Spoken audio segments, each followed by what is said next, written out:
Γεια σας. Σήμερα θα δουλέψουμε με μία σειρά ουσιαστικών, αρσενικών, θηλυκών και ουδέτερων.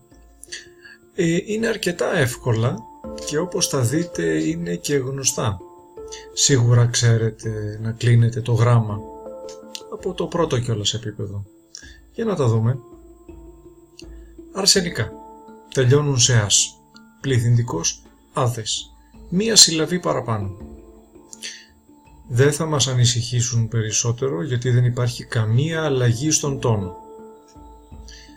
Στην ίδια λογική ο ψαράς, ο αρακάς, ο βασιλιάς, ο βοριάς, ο καμβάς και ο μουσακάς.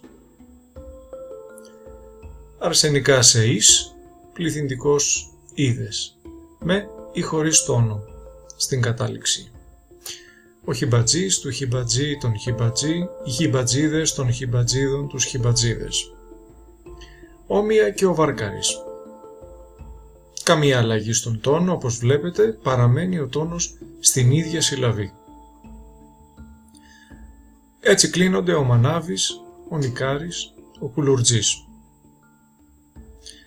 Αρσενικά σε ες, ο λεκές, πληθυντικός οι λεκέδες. Καμία αλλαγή στον τόνο και εδώ, η μόνη αλλαγή είναι η συλλαβή στον πληθυντικό. Όμοια κλείνονται ο καφές, 2 καφέδες παρακαλώ, ο κεφτές, ο καναπές και ο μεζές.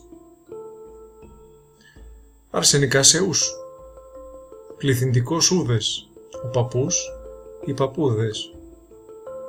Και εδώ καμία αλλαγή στον τόνο και όμοια κλείνονται ο ίσους και ο νους, μόνο στον ελληνικό αριθμό. Περνάμε σε θηλυκά. Η μαμά, οι μαμάδες.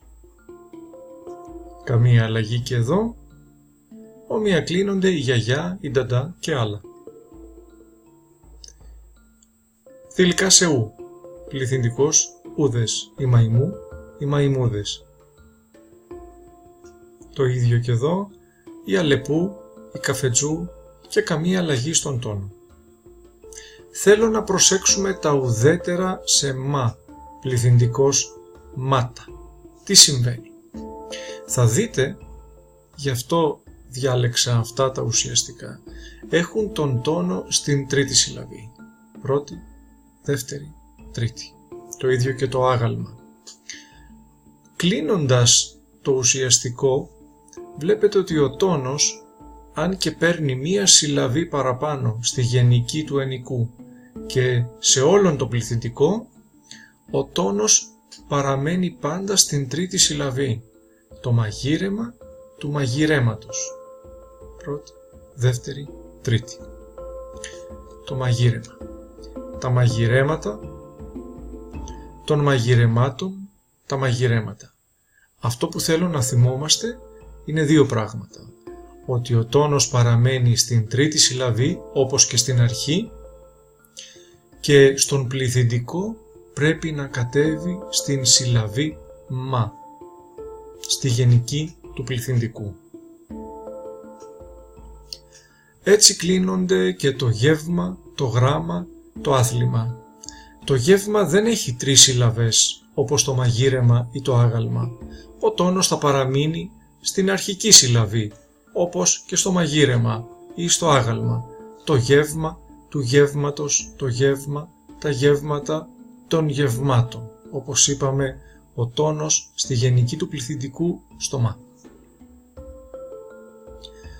Έχουμε και κάποια άλλα ουδέτερα ουσιαστικά, το γάλα, του γάλατος ή του γάλακτος, το γάλα, τα γάλατα, γενική πληθυντικού δεν έχει, τα γάλατα. Το κρέας, του κρέατος, το κρέας, τα κρέατα των κρεάτων. Συνηθισμένα ουσιαστικά και εύκολα. Σας ευχαριστώ πολύ.